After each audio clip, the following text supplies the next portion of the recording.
തിരുവനന്തപുരത്ത് നടൻ സുധീർ കരമന എൽ.ഡി.എഫ് സ്ഥാനാർത്ഥി. ഇടത് സ്വതന്ത്രനായി മത്സരിപ്പിക്കാനാണ് നീക്കം. എൽ.ഡി.എഫ് ക്യാമ്പിൽ തീർത്തും അപ്രതീക്ഷിതമായ നീക്കമാണ് നടന്നിരിക്കുന്നത്. എന്നാൽ സ്ഥാനാർത്ഥിയെ സംബന്ധിച്ച് ഔദ്യോഗിക പ്രഖ്യാപനം വന്നിട്ടില്ല. ജനാധിപത്യ കേരള കോൺഗ്രസിന് അനുവദിച്ച സീറ്റായിരുന്നു ഇത്. ഈ സീറ്റിൽ സ്ഥാനാർത്ഥിയെ കണ്ടെത്തേണ്ടതും അവരായിരുന്നു. എന്നാൽ യോജിച്ച സ്ഥാനാർത്ഥിയെ നിർദ്ദേശിക്കാൻ പോലും ഇതുവരെ സാധിച്ചിരുന്നില്ല. ആശങ്കയും അനിശ്ചിതത്വവും നിലനിൽക്കെയാണ് ഇപ്പോൾ സ്ഥാനാർത്ഥിയെ തീരുമാനിച്ചതായ വിവരം പുറത്തുവന്നിരിക്കുന്നത്. നിയമസഭാ തെരഞ്ഞെടുപ്പിൽ കോൺഗ്രസിന്റെ സ്ഥാനാർത്ഥി നിർണയം വൈകിയില്ലെന്ന് പ്രതിപക്ഷ നേതാവ് വി.ഡി. സതീശൻ. 48 മണിക്കൂറുകൾക്കുള്ളിൽ 92 സ്ഥാനാർത്ഥികളെ തീരുമാനിച്ചു. സീറ്റ് നിർണയത്തിൽ ഘടകകക്ഷികളുമായി ഒരു അപസ്വരവും ഉണ്ടായില്ല. ദില്ലിയിൽ ചർച്ച നീണ്ടത് 3.25 മണിക്കൂർ മാത്രമാണ്. എത്രയോ വിസ്മയങ്ങളുണ്ടായി. ജി. സുധാകരൻ, എ. സുരേഷ്, ശശിയെല്ലാം വിസ്മയങ്ങളാണ്. CPM മുതിർന്ന നേതാക്കൾ പിന്നണിയിൽ പിന്തുണ നൽകുന്നുണ്ട്. 4 സ്വതന്ത്രരുമായി ധാരണയുണ്ടെന്നും ജയിച്ചാൽ അവർ UDF-നൊപ്പം നിൽക്കുമെന്നും സതീശൻ കൂട്ടിച്ചേർത്തു. കുഞ്ഞികൃഷ്ണൻ, ഗോവിന്ദൻ തുറന്നുപറച്ചിലുകൾക്ക് കർട്ടൻ പിന്നിൽ CPM മുതിർന്ന നേതാക്കളുടെ പിന്തുണയുണ്ടെന്നും സതീശൻ പറഞ്ഞു. 2005 മുതൽ UDF-ൽ നിന്ന് അകന്നുപോയ സാമൂഹിക ഘടകങ്ങൾ തിരിച്ചുവന്നു. തദ്ദേശ തെരഞ്ഞെടുപ്പ് ജയത്തിന് കാരണം ഇതാണ്. അകന്നുപോയതെന്തൊക്കെയെന്ന് രഹസ്യമായി പരിശോധിച്ചു. സർക്കാർ പ്രചാരണം എല്ലാം പച്ചക്കള്ളമാണ്. അതെല്ലാം പൊളിച്ചെടുക്കും. കോൺഗ്രസ് അധികാരത്തിലെത്തിയാൽ 3 മാസത്തിനുള്ളിൽ ഗ്യാരണ്ടികൾ നടപ്പാക്കുമെന്നും സതീശൻ അറിയിച്ചു. വനിതകൾക്ക് സൗജന്യ യാത്ര, KSRTCക്ക് സർക്കാർ സബ്സിഡി നൽകും, KSRTCയെ സ്വയം പര്യാപ്തമാക്കും എന്നിവ നടപ്പാക്കുമെന്നും സതീശൻ കൂട്ടിച്ചേർത്തു. നിയമസഭാ തെരഞ്ഞെടുപ്പിനുള്ള കോൺഗ്രസ് സ്ഥാനാർത്ഥികളുടെ രണ്ടാംഘട്ട പട്ടിക പുറത്തിറക്കി. 37 സീറ്റുകളിലേക്കുള്ള സ്ഥാനാർത്ഥികളുടെ പേരുകളാണ് AICC general secretary KC Venugopal പുറത്തുവിട്ട പട്ടികയിലുള്ളത്. സ്ഥാനാർത്ഥികളും മണ്ഡലങ്ങളും: Uduma K. Neelakandan, Thrikaripur Sandeep Warrier, Kalliasseri Rajeevan Kappacheri, Kannur advocate TO Mohanan, Mattannur Chandran Thillankeri, Pattambi TP Shaji, Shoranur P Harigovindan, Kunnamkulam Ajay Mohan, Vadakkanchery Vaisakh Narayanan, Vypin Tony Chammani, Kochi Muhammad Shiyas, Tripunithura Deepak Joy, Devikulam SC F Raja, Udumbanchola advocate Senapathi Venu, Idukki Roy K Paulose, Peermade advocate Cyriac Thomas, Ettumanoor Nattakom Suresh, Kanjirappally professor Roni K Baby, Poonjar Sebastian MJ advocate Saji Joseph, Alappuzha AD Thomas, Kayamkulam M Liju, Chengannur Abi Kuriakose, Ranni Pazhakulam Madhu, Aranmula Abin Varkey, Konni professor Satheesh Kochuparambil, Adoor SC advocate Shanthakumar, Chadayamangalam MM Naseer, Varkala Kahar, Vamanapuram Sudheesha Palode, Kazhakoottam Sarathchandra Prasad, Nemam KS Sabarinathan, Aruvikkara VS Sivakumar, Parassala Neyyattinkara Sanal, Kattakada MR Baiju, Neyyattinkara N Sakthan. പാർട്ടിയുടെ central election കമ്മിറ്റിയാണ് ഈ സ്ഥാനാർത്ഥികളെ തെരഞ്ഞെടുത്തതെന്ന് AICC വാർത്താക്കുറിപ്പിൽ അറിയിച്ചു. നിയമസഭാ തെരഞ്ഞെടുപ്പിനുള്ള NDAയുടെ ഘടകകക്ഷിയായ BDJS-ന്റെ രണ്ടാംഘട്ട സ്ഥാനാർത്ഥികളെ പ്രഖ്യാപിച്ചു. 23 സീറ്റുകളിലാണ് BDJS മത്സരിക്കുന്നത്. 11 സീറ്റുകളിലേക്കുള്ള സ്ഥാനാർത്ഥികളെയാണ് ഇന്ന് പ്രഖ്യാപിച്ചത്. 12 സീറ്റുകളിൽ നേരത്തെ സ്ഥാനാർത്ഥികളെ പ്രഖ്യാപിച്ചിരുന്നു. ഇരവിപുരത്ത് RSPയിൽ നിന്നുവന്ന സജി ഡി ആനന്ദാകും സ്ഥാനാർത്ഥിയെന്ന് BDJS അധ്യക്ഷൻ തുഷാർ വെള്ളപ്പള്ളി പറഞ്ഞു. കഴിഞ്ഞ നിയമസഭാ തെരഞ്ഞെടുപ്പിൽ BDJS 21 സീറ്റിലാണ് മത്സരിച്ചത്. ഇത്തവണ 2 സീറ്റ് അധികമുണ്ടെന്നും തുഷാർ പറഞ്ഞു. കുട്ടനാട്ടിൽ LDF-ന്റേതും UDF-ന്റേതും പേയ്മെന്റ് സീറ്റാണ്. ഇതറിയാത്ത ആരും കുട്ടനാട്ടിലില്ല. BDJS സ്ഥാനാർത്ഥി കുട്ടനാട്ടുകാരനാണ്. UDF സ്ഥാനാർത്ഥി മണ്ഡലത്തിൽ പണം വിതരണം ചെയ്യുന്നുവെന്നും തുഷാർ വെള്ളപ്പള്ളി ആരോപിച്ചു. കോൺഗ്രസ് ലിസ്റ്റ് വൈകുന്നത് അവർക്ക് ദോഷം ചെയ്യും. ഇത്ര പ്രശ്നമുണ്ടായ സാഹചര്യം മുൻപുണ്ടായിട്ടില്ല. പ്രചാരണത്തെ ബാധിക്കുമെന്നും 10 ദിവസം പോലും പ്രചാരണത്തിന് ലഭിക്കില്ലെന്നും തുഷാർ പറഞ്ഞു. വർക്കലയിൽ അഡ്വക്കേറ്റ് ശ്രീനിവാസൻ വേണുഗോപാൽ, കൊന്നിയിൽ TP സുന്ദരശേഷൻ, ചേർത്തലയിൽ advocate Anandraj TP, Idukki advocate Pratheesh Prabha, Kalamassery MP Binu, Kothamangalam Aji Narayanan, Mannarkkad Isaac Varghese എന്നിവരുടെ സ്ഥാനാർത്ഥി പട്ടികയാണ് ഇന്ന് BDJS പ്രഖ്യാപിച്ചത്. BJPയുടെ 3ാം സ്ഥാനാർത്ഥി പട്ടിക വൈകാതെ പ്രഖ്യാപിക്കും. 10ഓളം മണ്ഡലങ്ങളിലാണ് ഇനി സ്ഥാനാർത്ഥികൾ പ്രഖ്യാപിക്കാനുള്ളത്. ഇതുവരെ 86 മണ്ഡലങ്ങളിലാണ് BJP സ്ഥാനാർത്ഥികളായി 2 ഘട്ടമായി പ്രഖ്യാപിച്ചത്. തിരുവനന്തപുരം, മാവേലിക്കര അടക്കം മണ്ഡലങ്ങളിലാണ് ഇനി സ്ഥാനാർത്ഥികളാരെന്ന് അറിയേണ്ടത്. കഴിഞ്ഞ ദിവസമാണ് ബിജെപിയുടെ രണ്ടാം സ്ഥാനാർത്ഥി പട്ടിക പ്രഖ്യാപിച്ചത്. ആറന്മുളയിൽ മുതിർന്ന നേതാവ് കുമ്മനം രാജശേഖരൻ മത്സരിക്കും. കൊടുങ്ങല്ലൂരിൽ സീറ്റ് ലഭിക്കാതിരുന്നതിൽ അതൃപ്തി പരസ്യമാക്കിയ ബി ഗോപാലകൃഷ്ണന് ഗുരുവായൂരിൽ സീറ്റ് നൽകി. സിപിഎം വിട്ട എംഎൽഎ സി മുകുന്ദന് നാട്ടികയിൽ തന്നെ ബിജെപി സ്ഥാനാർത്ഥിയാക്കി.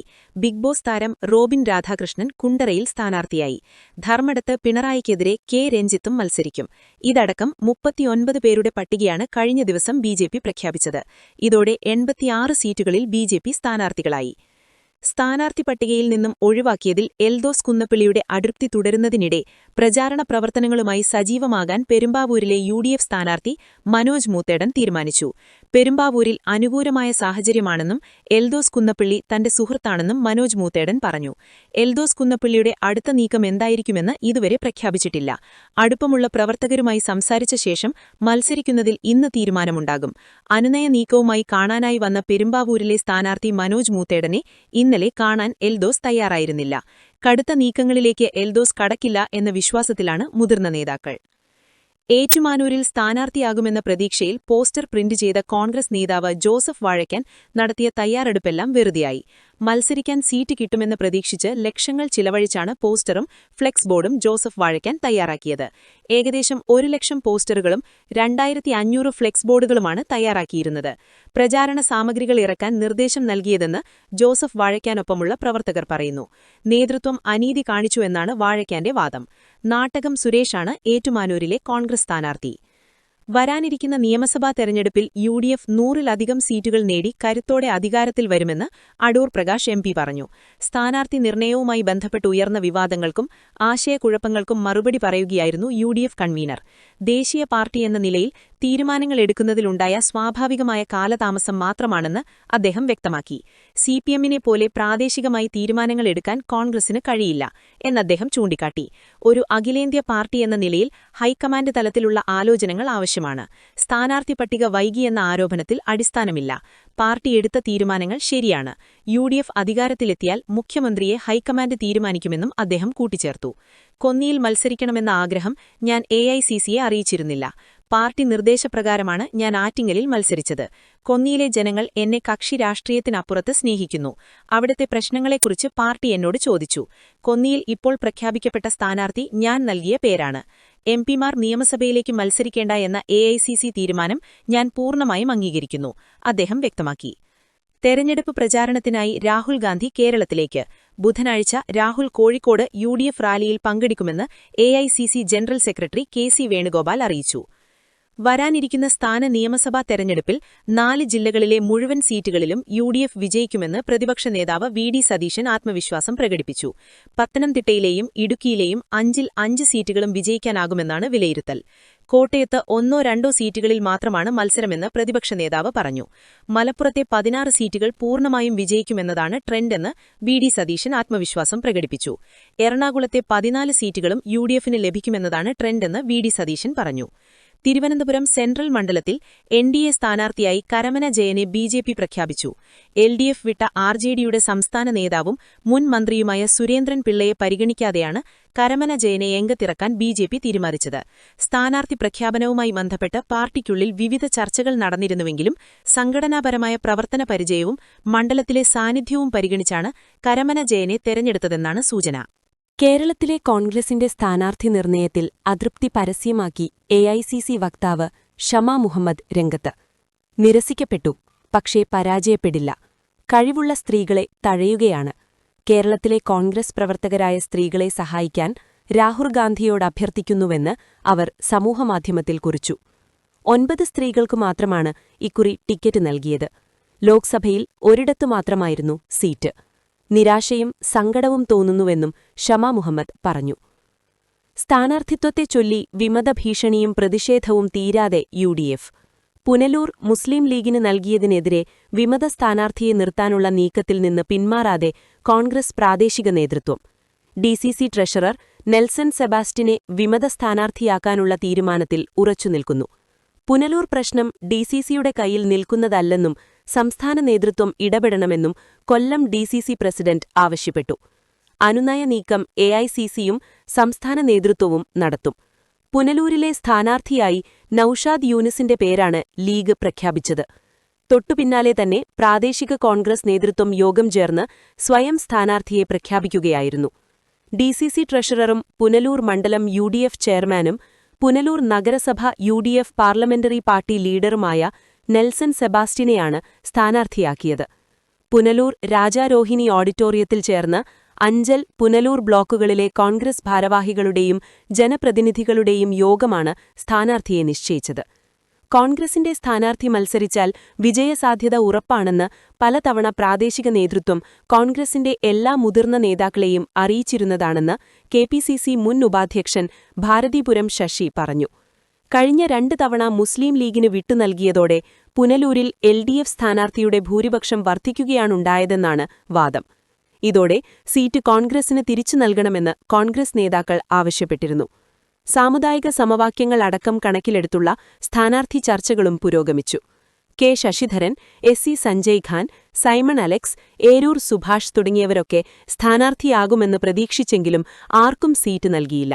സ്ഥാനാർത്ഥി ചർച്ചകളുടെ ആദ്യഘട്ടത്തിൽ തന്നെ ലീഗ് പുനലൂർ സീറ്റ് വേണ്ടെന്ന് പറഞ്ഞിരുന്നതാണ് അവസാനവട്ടത്തിൽ അട്ടിമറിച്ച് ലീഗിന് തന്നെ സീറ്റ് നൽകി.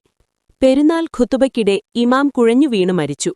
പാലക്കാട് ചെർപ്പുളശ്ശേരി ആറ്റാശ്ശേരി മസ്ജിദിലെ ഇമാമായ അബ്ദുൽ ഷുക്കൂർ കാസിമിയാണ് മരിച്ചത്. പെരുന്നാൾ നമസ്കാരത്തിനു ശേഷം നടന്ന പ്രഭാഷണത്തിനിടെയാണ് ഇമാം പെട്ടെന്ന് കുഴഞ്ഞു വീഴുകയായിരുന്നു. ഉടൻ തന്നെ ആശുപത്രിയിലെത്തിച്ചെങ്കിലും ജീവൻ രക്ഷിക്കാനായില്ല. തൊടുജുവ സ്വദേശിയാണ് അബ്ദുൽ ഷുക്കൂർ. പാർട്ടി വിട്ടുപോകുന്നവർ പിന്നീട് അനുഭവിക്കേണ്ടി വരുമെന്ന് മുതിർന്ന കോൺഗ്രസ് നേതാവ് രമേശ് ചെന്നിത്തല പറഞ്ഞു.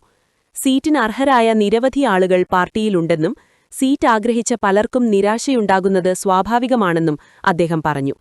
പാർട്ടിയാണ് എല്ലാവരെയും വളർത്തിയത്. എന്നാൽ നിർണായക ഘട്ടത്തിൽ പാർട്ടിക്കൊപ്പം നിൽക്കേണ്ടതുണ്ടെന്നും ചെന്നിത്തല ഓർമ്മിപ്പിച്ചു. ഇത്തവണ യുഡിഎഫ് സർക്കാർ അധികാരത്തിലെത്തുമെന്നും തുടർന്ന് ആവശ്യമായ പരിഗണന എല്ലാവർക്കും നൽകുമെന്നും ചെന്നിത്തല വ്യക്തമാക്കി. പ്രസിദ്ധ ഓൺലൈൻ ടാക്സി സർവീസ് പ്ലാറ്റ്ഫോമായ റാപ്പിഡോ കേരളത്തിൽ ബൈക്ക് ടാക്സി സർവീസ് ആരംഭിച്ചതിൽ പ്രതിഷേധം. ഓട്ടോ, ടാക്സി ഡ്രൈവർ യൂണിയനുകളാണ് പ്രതിഷേധവുമായി രംഗത്തിറങ്ങിയത്. നിലവിലെ ഗതാഗത നിയമങ്ങൾ ലംഘിച്ചാണ് ബൈക്ക് ടാക്സി സർവീസ് നടത്തുന്നതെന്നും ഇത് തങ്ങളുടെ ജീവിതത്തെ ബാധിക്കുമെന്നും ഓട്ടോ ടാക്സി ഡ്രൈവർമാർ പറയുന്നു. സംസ്ഥാനത്ത് സ്ത്രീകൾക്കു മാത്രമുള്ള ബൈക്ക് ടാക്സി സർവീസാണ് റാപ്പിഡോ അവതരിപ്പിച്ചത്. ഇതിനു പിന്നാലെ national online auto taxi drivers union അഥവാ AITUC-യാണ് പ്രതിഷേധവുമായി മുന്നോട്ടുവന്നത്. തിരുവനന്തപുരം നഗരത്തിലെ റാപ്പിഡോ ബൈക്ക് ടാക്സി ഓഫീസിനു മുന്നിലാണ് പ്രതിഷേധം സംഘടിപ്പിച്ചത്. റാപ്പിഡോ ബൈക്ക് ടാക്സി സർവീസ് ഉടൻ നിർത്തിവെക്കണമെന്ന് യൂണിയൻ ആവശ്യപ്പെട്ടു. ഈ സർവീസ് തുടർന്നാൽ സംസ്ഥാന വ്യാപകമായി സമരം ശക്തമാക്കുമെന്ന് ഇവർ മുന്നറിയിപ്പ് നൽകുന്നുണ്ട്. നിലവിലെ നിയമപ്രകാരം ബൈക്ക് ടാക്സി സർവീസ് അനുവദനീയമല്ലെന്നും സ്വകാര്യ വൈറ്റ് പ്ലേറ്റ് ബൈക്കുകൾ വാണിജ്യ ആവശ്യങ്ങൾക്കുപയോഗിക്കുന്നത് നിയമവിരുദ്ധമാണെന്നും ഇവർ ചൂണ്ടിക്കാണിക്കുന്നു. ഓട്ടോറിക്ഷകളും കാറുകളും കർശന നിയമങ്ങൾ പാലിച്ചാണ് ടാക്സി സർവീസ് നടത്തുന്നത്. എന്നാൽ സ്വകാര്യ ബൈക്കുകൾക്ക് അതേ സൗകര്യം നൽകുന്നത് വിപണിയിൽ അനാരോഗ്യകരമായ മത്സരം സൃഷ്ടിക്കുമെന്ന് ഇവർ പറയുന്നു. സ്ഥാനാർത്ഥി നിർണയത്തിലെ അതൃപ്തിക്കു പിന്നാലെ 2 കോൺഗ്രസ് നേതാക്കൾ BJPയിലെത്തി. 2021-ൽ ചിറയിൻകീഴിൽ കോൺഗ്രസ് സ്ഥാനാർത്ഥിയായിരുന്ന BS അനൂപും youth Congress general secretary RS Arun രാജുമാണ് BJPയിലെത്തിയത്.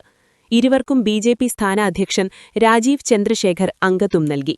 BS അനൂപ് ചിറയിൻകീഴിലും അരുൺ രാജ് ചടയമംഗലത്തും NDA സ്ഥാനാർത്ഥികളാകും. ചിറയിൻകീഴ് ബ്ലോക്ക് പഞ്ചായത്ത് അംഗമായിരുന്നു BS അനൂപ്.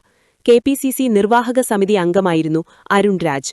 രമ്യ ഹരിദാസിനെ സ്ഥാനാർത്ഥിയാക്കിയതിൽ പ്രതിഷേധിച്ചാണ് BS അനൂപ് കോൺഗ്രസ് വിട്ടത്. പ്രാദേശിക എതിർപ്പ് മറികടന്ന് തീരുമാനമെടുത്തെന്നാണ് പരാതി.